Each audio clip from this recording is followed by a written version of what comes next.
Esprit Rugby avec Samsé. Samsé, bravo les hommes en bleu. Esprit Rugby avec Grenoble-Alpes Métropole.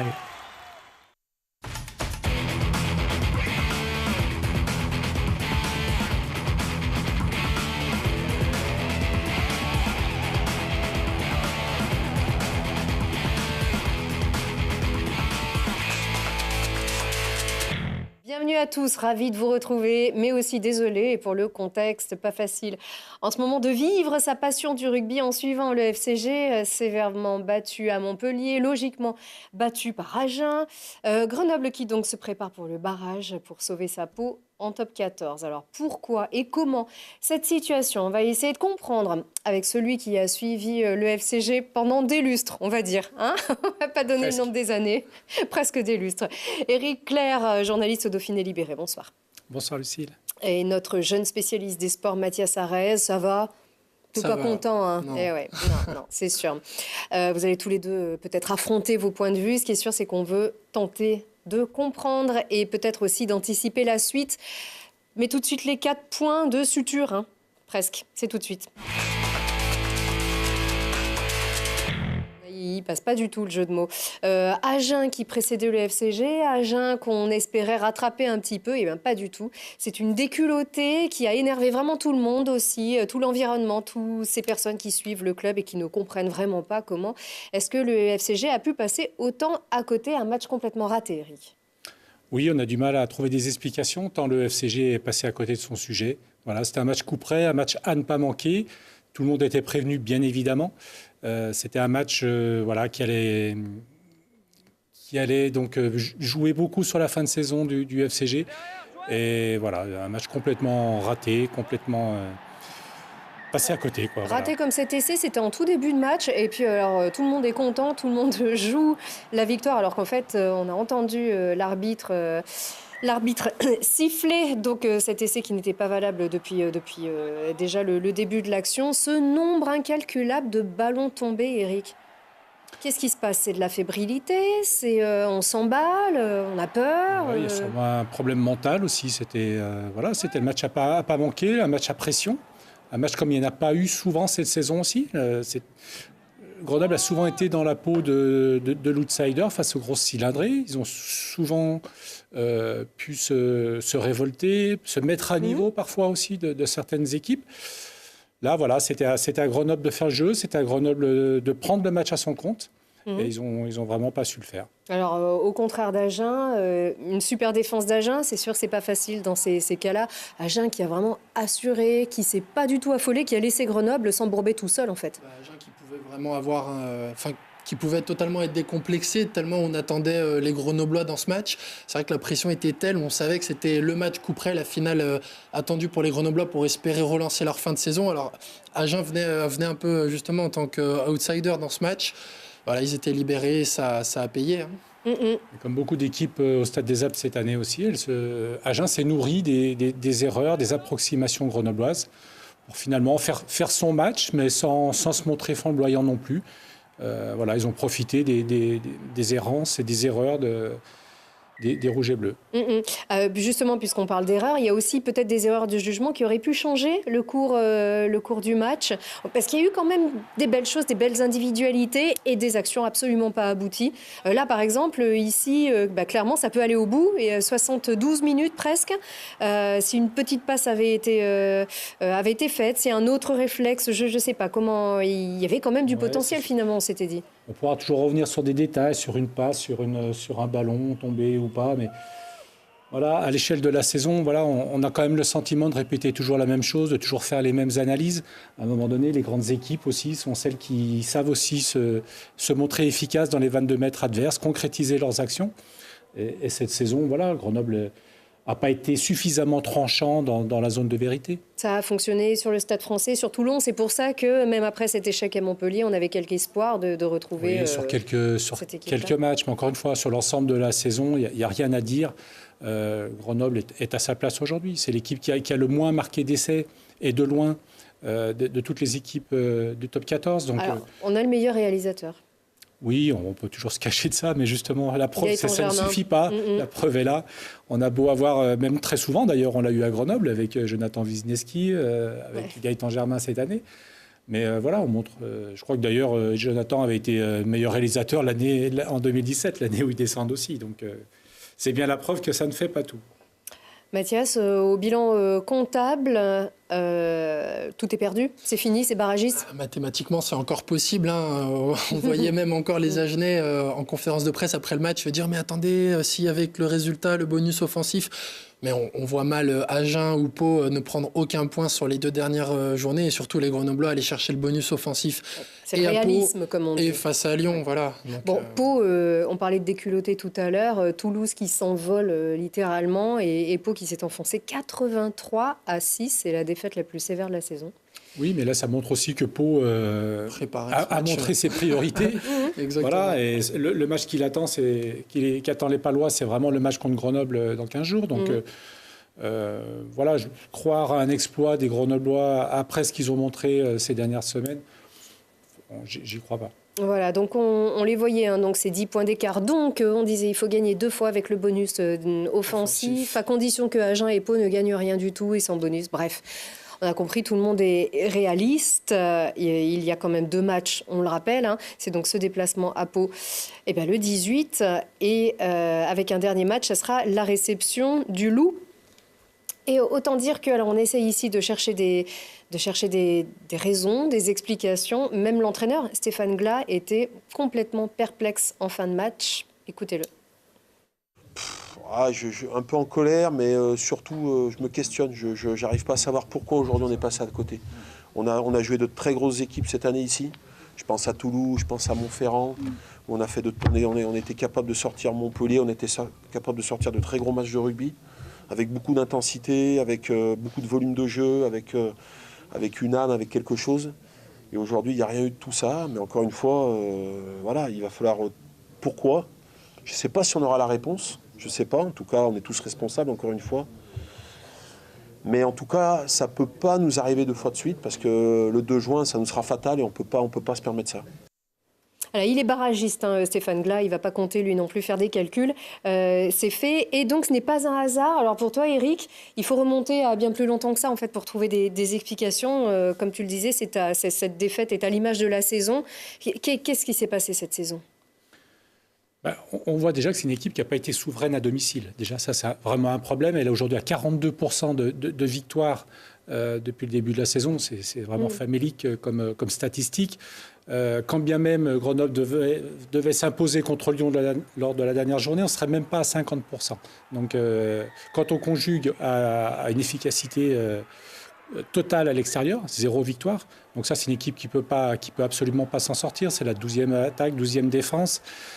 Je pense que cette équipe, elle a manqué de tout cette saison. Elle a manqué de mental, elle a manqué de talent, de précision, voilà, de chance aussi parfois, mais vraiment une incapacité à élever son niveau parfois. Et voilà, sur la saison, je pense qu'il n'y a rien à dire. C'est une équipe qui est à sa place. Ça montre aussi que le top 14 a vraiment, encore une fois, cette saison encore, monté d'un cran.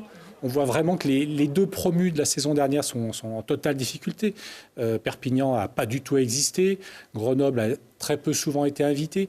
Donc ça pose de réelles questions sur le niveau du top 14 et de la Pro D2 par conséquent. Après, c'est vrai que quand on voit comment fonctionnent les saisons de rugby, avec le recrutement qui se fait à partir de février-mars, la saison dernière, Grenoble ne pouvait pas faire un effectif de top 14 alors que sa place n'était pas encore assurée au premier échelon. Après, cette saison, forcément, il y a des matchs qui laissent des regrets. On pense au match au Racing ou encore face à Toulouse à domicile où ils prennent 2 pénalités sur le fil. Ou même encore l'USAP à domicile, que le FCG a eu du mal à tenir le score jusqu'au bout. Comme le disait Eric, si on ne gagne pas à domicile, ça va être difficile d'espérer mieux. Alors, pas de talent, Eric. Excuse-moi, tu soulevais le problème du recrutement l'année dernière, mais là, le problème se pose de la même manière. C'est-à-dire que le 2 juin, il faudra attendre le 2 juin pour savoir si le FCG sera en top 14 l'année prochaine. Ce n'est pas pour faire injure aux joueurs qui ont été recrutés, mais il n'y a quand même pas de joueurs non plus de premier choix pour l'instant qui ont été recrutés. Donc ça veut dire qu'aujourd'hui, le FCG va devoir attendre encore et encore pour recruter. On connaît les difficultés de Grenoble chaque année pour attirer les meilleurs joueurs à l'Hédiguerre. Donc ça sera encore un problème, même pour l'année prochaine, quand bien même le FCG pourra se sauver. Ça veut dire on cherche toujours des excuses, mais c'est vrai que c'est pas facile de bâtir aussi un recrutement, d'attirer aussi les joueurs et les meilleurs joueurs quand on est entre deux saisons, comme c'est arrivé au Loup aussi, toutes les saisons où cette équipe faisait l'ascenseur. Oui, quand on est comme ça, quand on a une équipe qui fait l'ascenseur, donc on n'atterre pas forcément les premiers choix. Et quand, en plus, on doit attendre le dernier moment pour reconnaître son avenir, ça rajoute encore des difficultés, effectivement, en termes de recrutement. Donc, on sait, pour le club, c'est difficile de faire mieux, tout de même. On ne va pas chercher des excuses toujours, mais c'est vrai que c'est compliqué, tout ça. C'est un manque de régularité à haut niveau. Après, oui, se pose la question de moyens, bien évidemment, face aux gros cylindrés qui, encore une fois, chaque saison se renforcent un peu plus, ont de plus en plus de moyens. Donc aujourd'hui, c'est une équipe comme Grenoble, avec les moyens quand même de cette ville, de ce club, qui aujourd'hui a vraiment peine à rester à ce niveau-là. Ça fait poser quand même beaucoup de questions. Après, la chance de Grenoble, c'est aussi chaque année de sortir des jeunes qui essayent un petit peu de s'imposer. On pense à Bastien Guimin quand même, qui fait une saison plutôt correcte. Qui a marqué un joli essai. Pas mal de matchs en top 14, ou même des joueurs qui étaient là l'année dernière en Pro D2 et qui ont confirmé, comme Hans ou même Étienne Fourcade. C'est la chance de Grenoble aussi cette saison. Oui, sauf que la première excuse aussi, c'est d'aller regarder du côté de l'infirmerie. Il faut quand même admettre que le FCG a été gâté. Hein. Perdre Godener, Kinsey, tous ces garçons. Oui, à l'échelle d'une saison, tous les clubs sont touchés par les blessures. Grenoble... Perdre autant le cadre, le capitaine... Oui, on avait déjà dit ça aussi du collectif de 2016-2017, quand le FCG était descendu. Mais oui, il y avait 20 joueurs. Déjà, moi, j'avais été sceptique en début de saison. Il faut quand même se rappeler de l'équipe qu'on avait quand le FCG est descendu en 2017, quoi. Elle était pétrie de talent, cette équipe-là. Il y avait comme Aplon, il y avait Farrell, qui est en équipe d'Irlande aujourd'hui. Il y avait quand même Wisniewski, il y avait McLeod, il y avait Grice, il y avait Eggy, il y avait Roots. C'était une équipe quand même, excusez-moi, mais pour moi, qui a plus de talent que celle d'aujourd'hui. Et malgré ça, elle était descendue. Donc c'était difficile aujourd'hui pour ce collectif-là d'exister dans le top 14. Alors pour toi, où est le problème ? Le problème, après, est-ce qu'il faut se poser les bonnes questions ? Est-ce que le recrutement était suffisant ? Donc après, suffisant en termes de talent, mais après, chacun fait avec ses moyens aussi. Mais encore une fois, se pose le problème de la date. Aujourd'hui, l'année dernière, avec le match de barrage contre Oyonnax, il a fallu attendre le dernier moment. Cette année, ça sera encore le même cas. On va se retrouver l'année prochaine, on l'espère tous, avec une équipe en top 14, mais avec quel effectif ? Alors le staff, en tout cas, est reconduit, ça c'est sûr. Oui, alors c'est une bonne nouvelle, hein, parce que donc, Stéphane Glas et Dewald Sénécal vraiment ont fait leurs preuves, ont l'adhésion de tout le groupe. C'est un groupe qui travaille bien. Donc là-dessus, il n'y a aucune équivoque possible. Maintenant, c'est bien de travailler dans la continuité. Après, c'est un groupe qu'il faudra évidemment renouveler. On est défaitistes, il y a quand même une chance. Il y a une chance, c'est ce barrage. Donc les garçons ont plusieurs semaines pour s'y préparer. C'est les 2 juin prochains. Stéphane Glas, lui, n'attend pas. Il a déjà prévenu tout le monde. Déjà, en salle de presse, il s'est exprimé sur ce qui attend les Grenoblois. Très honnêtement, je me demandais comment on allait récupérer de ce match-là, aussi bien physiquement que mentalement. Et lorsqu'on est rentré sur le terrain le week-end suivant, il y avait 18 000 personnes, il y avait un bruit de folie. Et ça poussait les joueurs au-delà peut-être de ce qu'ils pouvaient même eux penser. Mais ça sera la même chose. On aura une équipe qui aura perdu la finale la semaine d'avant, qui sera sur le coup de la déception. Mais lorsqu'elle va rentrer dans son stade, elle va être poussée par 12, 15, 18 000 personnes. Et ils vont aller chercher quelque chose. Donc il faudra être prêt à ça. J'espère juste... On a mis déjà en garde les joueurs. J'espère juste qu'ils savent ce qui les attend ce jour-là. Ça sera très compliqué dans l'engagement, dans le combat, dans l'ambiance qu'il va y avoir. Il va y avoir du bruit contre nous sur chaque décision d'arbitre. Pour nous, il y aura du bruit contre nous sur sur chaque période faible, moment faible qu'on va avoir, on va être proche de la ligne. Il y aura du bruit pour l'équipe en face, il va falloir batailler. On va pas être nombreux, hein. On va être le staff, les joueurs, il y aura quelques centaines de Grenoblois dans les tribunes, quel que soit l'endroit où ça va être. Donc voilà, j'espère juste que les joueurs ils comprennent que ce jour-là, c'est aussi mentalement qu'il va falloir aller chercher le match. Évidemment, il y a le rugby, hein, il y a ce qu'on va proposer, mais ça sera mentalement où il va aller chercher celui-là. Et bon, j'espère qu'on sera prêt ce jour-là. Voilà.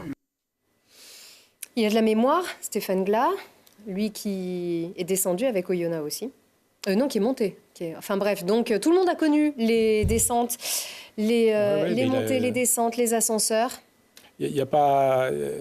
Grenoble est vraiment l'équipe qui sait vraiment ce qu'il attend, hein, parce qu'ils ont vécu ça l'année dernière dans l'autre rôle de l'outsider. Oui, ça sera Là, ça qui est sera descendu avec Oyonnax et monté avec Grenoble. C'est vrai qu'on se mélange un peu. Oui, voilà, ça sera un formidable défi qu'attend les Grenoblois. Alors après, où on verra, hein, à Oyonnax, à Bayonne, à Brive, on verra, mais quel que soit l'endroit, ça sera très très chaud, ça sera très très difficile. Tout à fait. Voilà, on se rappelle l'ambiance qu'il y avait eu l'année dernière au Stade des Alpes. C'était phénoménal, avec une équipe de Pro D2, avec la motivation décuplée. Ça sera très, très difficile. Pour finir la petite histoire, Glas est bien monté avec Oyonnax, monté la saison suivante avec Grenoble. Bref, entre Stéphane Glas, Oyonnax et Grenoble, ça pourrait encore peut-être se produire encore cette fois-ci. Ça reste le plus gros souvenir, c'est ces images qu'il faut passer et repasser aux joueurs, à savoir qu'est-ce que c'est qu'un barrage, qu'est-ce que c'est qu'une équipe qui a des ailes, hein, sur un match où tout se joue sur ce match-là. C'est vraiment... c'est vraiment la balle est vraiment du côté du finaliste perdant de Pro D2. Et puis on a encore beaucoup des joueurs du FCG qui étaient là pendant ce match et qui ont connu cette ambiance et ce bonheur d'accéder au top 14. Je pense que ces joueurs-là seront importants le 2 juin. Et puis jouer à l'extérieur, c'est sûr que ce sera compliqué, hein. Après, il y a peut-être des stades qui seront plus compliqués que d'autres, hein. On pense à Bayonne ou même... Mont-de-Marsan si ça venait arriver, mais on sait que le FCG l'avait fait aussi à Montauban. Souviens-toi, Lucille, à Sapiac, tout le stade était contre le FCG en demi-finale. Absolument. Et il l'avait fait, hein, parce qu'il y avait quand même quelques Grenoblois et je pense que ça les avait galvanisés. Et je pense que c'est la stratégie à adopter pour cette fin de saison, justement aussi, hein. Peut-être essayer de... Lâcher les chevaux, jouer décomplexé, appliquer mais décomplexé. Voilà. Eric. Oui, il va falloir profiter maintenant que le FCG est fixé sur son sort, donc maintenant voyons les choses du bon côté, c'est-à-dire que donc ils ont 3 semaines pour préparer ce match, un peu plus. Voilà, il va falloir penser les plays, il va falloir regonfler un petit peu le moral des troupes et pour aborder ce match crucial de la meilleure des façons. Absolument. Allez, ça fait du bien de revoir ces images-là. Ça nous remet un peu du positif dans la tête parce que c'est vrai qu'on a du mal à aller chercher beaucoup de motivation. Le match d'Agen a un petit peu plombé tout le monde. Voilà. On en reparlera bien sûr. La saison régulière n'est pas terminée. On attend encore quelques indices avec Pau et avec le Loup. Allez, on retourne tout de suite hors jeu. On a aussi des petites infos à vous donner. Et on l'a eu au téléphone la semaine dernière, on avait cru comprendre, ça y est, David Mellé arrête sa carrière. Ça y est, c'est terminé. Il y avait eu des petits bruits de couloir fin avril déjà du côté de Perpignan. C'est plus une surprise. David va certainement rejoindre un staff d'un club anglais. Donc pour petit à petit passer ses diplômes, la reconversion dont il nous avait parlé déjà à l'époque à Grenoble. Son rêve de peut-être un jour monter un projet aux États-Unis. C'est une belle carrière, hein, quand même qu'a réalisé David. Il était champion avec l'USAP en 2009. Il a aussi joué en Angleterre, à Leicester, au Stade Toulousain et à Grenoble en 2 saison avec 51 matchs et un retour en top 14. Voilà, il a même eu une sélection en équipe d'Espagne, David. Voilà, oui, donc, tout à fait. C'est un joueur qui aura marqué l'histoire du FCG par son état d'esprit aussi, son implication dans le projet. Après la descente de top 14, il était resté. Il nous confiait qu'il voulait assumer. Voilà, il voulait assumer. Voilà, il avait eu un rôle dans cette descente et il a voulu rester. Donc on lui souhaite le meilleur pour la suite. Voilà, il était resté, il était reparti pour terminer chez lui à la maison avec cet échec, malheureusement Perpignan. Mais en tout cas, tout est bien assumé. On la revoit, cette équipe dont tu parlais tout à l'heure, Eric. Voilà, on a l'impression de voir le loup d'ailleurs. C'est très impressionnant. Ils sont allés chez les voisins. Voilà, c'est juste à côté. Donc voilà. Mais la roue tourne, comme on dit. Et puis alors, très important aussi, on a au moins des raisons de se réjouir autour des filles. Donc ça y est, leur saison est terminée. Elles ont été battues, mais on rappelle, c'était la saison de la montée. Et elles ont sacrément assuré les Amazones cette saison. Et donc, la première édition du Festival du rugby féminin, eh bien, c'est ce dimanche à partir de 10h et c'est au stade Lesdiguières. L'idée, c'est vraiment d'aller découvrir le rugby féminin. Et puis, pourquoi pas, vous, vos enfants, vraiment, pourriez aussi tenter le coup et voir que c'est un sport absolument génial pour les filles aussi. C'est vrai que le FCG, il y a 130 licenciés, donc c'est 30% de l'effectif total du club et il en est fier, justement. Donc, le FCG qui participe vraiment à l'essor du rugby féminin et qui veut le rappeler. Donc, il y aura des tournois amicaux 100% filles de rugby. Alors, à 5, c'est du touch rugby. Il y aura aussi à 7, qui est une variante de rugby à 15 et qui est une super équipe avec les Amazones, un rugby à 7 aussi, qui a remporté le titre l'année dernière. Donc, c'est ouvert aux équipes de tout le territoire. Des démonstrations, des ateliers d'initiation, donc des matchs amicaux, on vient de le dire. Et puis... il y aura la présence, bien sûr, des Amazones et des joueurs du FCG. Voilà. Buvette et barbecue, bien sûr, pour ceux qui veulent aussi passer du bon temps. Donc, Eric, il a dit oui, il a levé la main. Donc, c'est à partir de 10h et c'est ce dimanche 12 mai au stade Lesdiguières. Voilà, pour aller faire un petit peu la fête avec les Amazones aussi, qui ont donc terminé leur saison. Bon, on garde le moral ou ouais ? Bien sûr, rien n'est perdu. Absolument. Non, rien n'est perdu. On va suivre ça avec beaucoup d'attention. Merci beaucoup, messieurs, d'avoir été avec nous. On se retrouve bien sûr la semaine prochaine.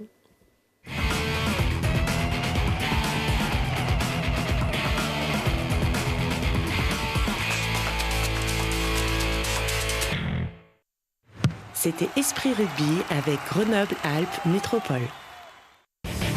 Esprit Rugby avec Samsé. Samsé, bravo les hommes en bleu.